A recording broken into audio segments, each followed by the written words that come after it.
Silas Vance was a man who understood the language of silence and the weight of a well-placed beam.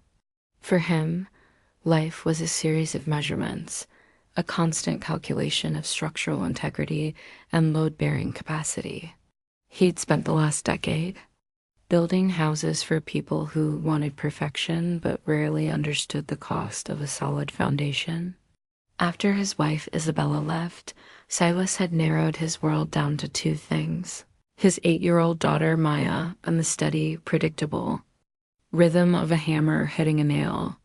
He had built a fortress around his heart, one made of routine and caution, ensuring that nothing and no one could ever surprise him again. But as he drove his weathered truck up the winding path to the area known as Broken Ridge, he felt a strange tightening in his chest. He was going there to say no. He'd seen the photos of the old Sterling barn, a massive, sagging structure of silvered cedar that looked more like a shipwreck than a building. It was a death trap, and Silas made it his business to protect people from their own dangerous nostalgia. He expected to find a desperate, weeping woman clinging to a ruin. What he found instead was Clara Sterling. She was standing in the high grass, a blueprint clutched in her hand and a smear of grease across her cheek. She didn't look desperate. She looked like a general surveying a battlefield. The barn loomed behind her, its roof dipping in the center like the back of an exhausted horse, the wood groaning under the weight of a century of mountain winters. Silas stepped out of his truck, the engine ticking as it cooled. He didn't even need to get close to know the verdict. The sill plates were rotting, the foundation stones were shifting, and the main support pillars were bowing under a load. They were never meant to carry alone. He walked toward her, already rehearsing the speech about safety codes and the mercy of a controlled demolition. But before he could speak, Clara offered her hand. Her grip was firm, her palms calloused, and her eyes held a steady, burning light that made him pause. She told him the bank had given her 30 days. If she couldn't prove the property was being affirmatively revitalized, they would seize the land and sell it to a developer who planned to pave over her father's legacy with a row of luxury cabins. She wasn't asking for a miracle. She was asking for a fight.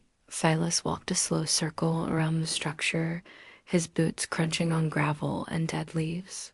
He saw the black streaks of water damage, the telltale signs of carpenter ants, and the vertical cracks in the timber that whispered a structural failure. He told her it would cost 60, maybe 70,000 just to make it safe, and that was assuming they didn't find a nightmare waiting behind the siding. Clara didn't flinch. She took him inside, into the cool, dusty shadows where shafts of light pierced through the holes in the roof. She led him to a tarp in the corner and pulled it back. Beneath it sat a workbench so massive and beautifully crafted it felt like a holy relic. It was made of honey-colored oak with dovetail joints, so precise they looked grown rather than made. This was the soul of the building. Her father, Elias Sterling, had been a master furniture maker, a man who believed that a person's worth was reflected in the things they left behind. Clara explained that she had spent years climbing corporate ladders in the city, missing phone calls and ignoring her father's invitations to come home until it was too late. The barn was the last thing he had built with his own hands, and it was the only way she had left to say goodbye. Silas looked at the workbench, then at the sagging roof, and finally at the woman standing in the wreckage of her own guilt. He thought about Maya waiting for him at his sister Elena's house and the quiet, sterile life he had curated for them. He knew the logical answer was to walk away, but Silas Vance had always had a weakness for things that were built to last. And there was something in Clara's defiance that reminded him of the man he used to be before the world taught him to be afraid. He told her his rate was 80 an hour, that he worked alone, and that if at any point the structure became a hazard, the project was over. No arguments. Clara nodded, and in that moment the pact was sealed. They had 29 days to do. The work of 4 months. It was a fool's errand, a race against gravity and greed. But as Silas drove back down the mountain that night, he felt a spark of something he hadn't felt in years. It wasn't just adrenaline. It was the quiet, dangerous heat of hope that, the first week, was a symphony of demolition and sweat. Silas brought his daughter Maya to work, letting her set up a small station in the grass where she could sketch the birds and the trees. Maya was a quiet observer, a child who had learned to read the weather in her father's eyes. She watched Clara with a silent curiosity, noting the way the woman didn't shy away from the heavy lifting or the stinging dust. Silas and Clara worked 12-hour shifts, stripping away the rot to find the bone. They tore out the collapsed loft floor, and as the debris cleared, the true skeleton of the barn emerged. Silas found himself explaining the why of the work how. To Sister Joyce, how to read the grain of the wood, why a certain notch was used to distribute weight. Clara was a quick study, her mind for logistics and project management translating seamlessly into the physical world of construction. She didn't just follow instructions. She anticipated them, but the mountain wasn't their only enemy. On the 10th day, a black SUV pulled into the clearing.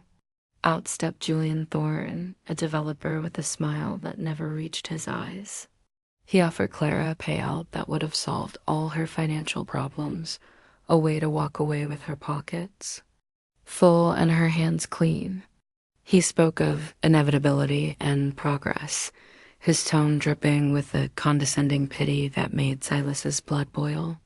When Clara refused, Thorne's smile curdled. He reminded her that the county inspection was a high bar to clear, especially for a building that had been flagged for public safety concerns. He didn't have to say it out loud. They both knew Thorne had friends in the local government. After he left, the air in the clearing felt heavy, tainted by the realization that they weren't just fighting a deadline. They were fighting a system designed to see them fail. Silas doubled down. He called in favors for materials, pushing the limits of his truck and his body. He and Clara began pouring the new concrete piers for the foundation, working by the light of portable generators long after the sun had dipped behind the peaks. It was during these late hours, over lukewarm coffee and the smell of wet cement, that the walls Silas had built around himself began to crumble. Clara told him about the life she had left behind, the hollow victories of the boardroom and the crushing loneliness of a city where no one knew your name. Silas told her about Isabella, about the day he realized that no matter how strong a house you build, you can't force someone to stay inside it. They were two people who had spent their lives trying to secure the future, only to realize that the present was the only thing that truly mattered. The arrival of the inspector, a man named Miller, was the first real blow. He showed up unannounced, his clipboard already filled with predetermined violations. He cited unstable footings and improper ventilation, his tone bored and bureaucratic. Silas challenged every point, his knowledge of the code acting as a shield against Miller's malice. It was a stalemate, but it was a costly one. Miller promised to return for the final inspection on day 30, his parting glance making it clear that he intended to find a reason to condemn the hall. The pressure became a physical weight, a constant thrum of anxiety that threatened to derail their progress. But whenever Silas felt the urge to quit, he would look at the workbench Elias had left behind. He would see Maya and Clara sitting in the grass, sharing a sandwich and a story, and he knew he couldn't walk away. The midpoint of the month brought the framing. Silas and Clara hoisted massive beams of new timber, reinforcing the ancient cedar with modern strength. They were a well-oiled machine now, their movements synchronized, a shared language of nods and gestures. On a rare Sunday off, Silas invited Clara to his home. He wanted her to see the life he was protecting. Maya was delighted, playing hostess with a seriousness that made Silas smile. They ate pasta in the kitchen he had built with his own hands, the furniture all reflecting the same meticulous care he brought to his work. Clara ran her hand over a small cabinet Silas had made for Maya's books, her eyes softening as she recognized the dovetail joints. She told him he wasn't just a builder. He was an artist who was afraid of his own heart. Silas didn't have an answer for that, but as he watched her laugh with his daughter, he realized the fortress he had built was no longer keeping the world out. It was keeping a new world in. The final 10 days were a blur of shingles and steel. The weather, which had been uncharacteristically kind, finally broke. A massive spring storm rolled over the ridge, bringing wind that howled through the gaps and rain that turned the clearing into a sea of mud. They were on the roof, trying to secure the final sections of decking when the wind caught a loose tarp. It lashed out like a whip, knocking Silas's ladder away and sending him sliding toward the edge. For a heartbeat, there was nothing but the gray sky and the long drop to the concrete below. Then a hand caught his wrist. Clara was there, her feet braced against a rafter, her face a mask of absolute determination. She held him with a strength that defied her frame, pulling him back from the brink until they both lay panting on the wet wood, the rain soaking through their clothes. In the silence that followed the near disaster, something shifted. The partnership was no longer just about a building. It was about survival. They spent the night in her small camping trailer, the rain drumming a frantic rhythm on the roof. They sat close, wrapped in blankets, the adrenaline slowly ebbing away to leave a raw, quiet vulnerability. Silas told her he didn't want to go back to the way things were. He didn't want the silence and the measurements. He wanted the noise and the mess and the risk of her. Clara didn't say a word. She just leaned her head against his shoulder, and for the first time in 3 years, Silas Vance felt like he was home. But the morning brought a new crisis. The bank, spurred on by Thorne's influence, had moved the foreclosure date up by 48 hours. They had 2 days left, and the siding wasn't finished. The electrical wasn't tested, and the interior trim was non-existent. It was a total triage. They stopped sleeping, working in shifts under the glare of work lights. Silas's sister, Elena, came up to help, bringing food and keeping Maya occupied, while Silas and Clara pushed themselves beyond the point of exhaustion. They installed the siding in the pouring rain, their fingers numb and their eyes stinging with fatigue. They ran the final electrical lines by flashlight, Silas's hands moving with the precision of a surgeon, even as his mind began to fog. Every hour was a battle, every nail a victory. On the morning of the final inspection, the barn, now renamed the Timber Hall, stood tall. It was no longer a shipwreck. It was a cathedral of reclaimed wood and reinforced steel. It was beautiful. But Silas knew that beauty didn't matter to men like Miller and Thorne.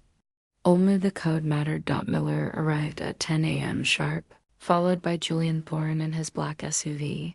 They walked through the hall with the practiced indifference of executioners. Miller poked at the foundation, checked the load-bearing brackets, and scrutinized the electrical panel.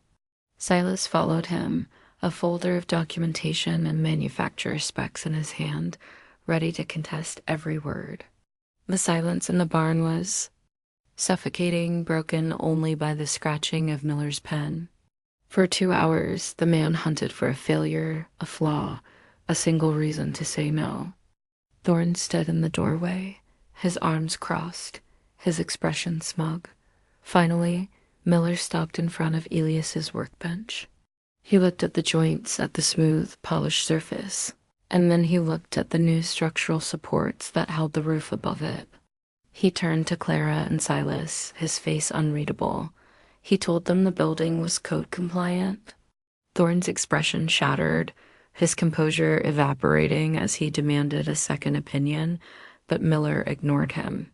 He told Silas it was the best structural restoration he'd seen in 20 years, and that even the anonymous complaints couldn't find a foothold in work this solid. He signed the occupancy permit and walked out, leaving Thorne standing alone in the center of a dream he couldn't buy. When the SUV finally sped away, Clara collapsed onto the workbench. The tears she had been holding back for 30 days finally spilling over. Silas held her, and as the morning sun broke through the clouds to illuminate the hall, he realized they hadn't just saved a building. They had saved the part of themselves that still believed in the worth of a hard-won fight. The weeks that followed were filled with the quiet satisfaction of rebuilding a life. With the occupancy permit in hand, Clara was able to force the bank into a debt restructuring plan that allowed her to keep the property. She moved out of the trailer and into the small house on the ridge, and Silas found himself spending more time at the hall than at his own home. He helped her set up the workshop, transforming it into a space where she could carry on her father's trade. They spent their evenings on the new deck Silas had built, watching Maya run through the grass with Elena's dogs, the valley below glowing with the lights of a world that felt far away and unimportant. But Silas knew there was one more piece of the foundation that needed to be set. One Sunday evening, when the air was sweet with the scent of pine and the mountain was bathed in the purple light of dusk, he took Clara to the center of the timber hall. He didn't have a grand speech or a polished pitch. He simply pulled a small box from his pocket, one he had carved himself from a piece of the old cedar they had salvaged from the roof. Inside was a ring, simple and strong. He told her he had spent his life building houses for other people, but he wanted to build a life with her. He told her that a foundation isn't just stone and concrete. It's the choice to stay when the wind gets cold and the roof starts to sag. He asked her to be his partner in the shop and in the world. Clara's answer was a kiss that tasted like the future. Maya, who had been watching from the doorway, cheered, her voice echoing through the high rafters of the hall. It wasn't the end of the story. It was just the beginning of the next phase. They would have more storms to weather and more bills to pay, but Silas Vance was no longer afraid of the measurements. He knew that as long as the joinery was tight and the heart was in the work, they could build something that would last forever. They were a family now, a structure of 3, built on the ridge where the air was thin but the light was clear. And every time Silas walked into the timber hall, he would run his hand along the honey-colored oak of the workbench and remember that sometimes the only way to save something is to be brave enough to tear it down and build it right. In the months that followed, the timber hall became more than a workshop. It became a beacon for the community. Clara began teaching woodworking classes to local teenagers, showing them the value of working with their hands, while Silas focused on restoring other historic structures in the valley. They became the people the town called when something was broken but too precious to throw away. Maya grew up with the scent of sawdust in her hair and the sound of the creek in her ears. A child of the mountain who knew that beauty was found in the grain of the wood and the strength of the spirit. Elena and David eventually held their wedding in the hall, the massive timber beams draped in wildflowers and white lights, a celebration of a family that had been forged in the fire of a 30-day deadline. Silas often stood on the porch of the house he and Clara had expanded together, looking out at the barn. He thought about the day he had arrived at Broken Ridge, a man of edges and caution, ready to say no. He thought about the shipwreck of cedar that had nearly killed him and the woman who had saved his life on a rain-slicked roof. He realized that the most important lesson he'd ever learned wasn't found in a code book or a blueprint. It was the realization that you don't build a life to avoid the storms. You build it to withstand them. You build it with integrity, with patience, and with the kind of love that isn't afraid to get its hands dirty. And as the sun set over the ridge, Silas Vance finally put down his hammer, knowing that for the first time in his life, everything was exactly where it was meant to be. The foundation was set, the joints were true, and the house was full of light. They spent their winters by the wood stove in the hall, the heat radiating from the thick stone hearth Silas had built. They would talk about the next project, the next season, the next year, their voices a quiet murmur against the howl of the wind outside. Clara would work on her furniture, her hands moving with a grace she had inherited from a father she finally understood. Silas would sit at his drafting table, no longer drawing walls to keep people out, but designing spaces that would bring them together. They were the architects of their own happiness, the builders of a legacy that would outlast the silvered cedar and the shifting stones. And every year, on the anniversary of the day the bank sent the notice, they would share a glass of wine at Elias's workbench and toast to the shipwreck that had brought them home. Because Silas Vance knew that the best things in life aren't the ones that come easy. They're the ones you fight for until your hands are raw and your heart is full. They're the things that are built right dot as the years passed, the silvered cider of the timber hall grew even more beautiful with age, its patina a testament to the life lived within its walls.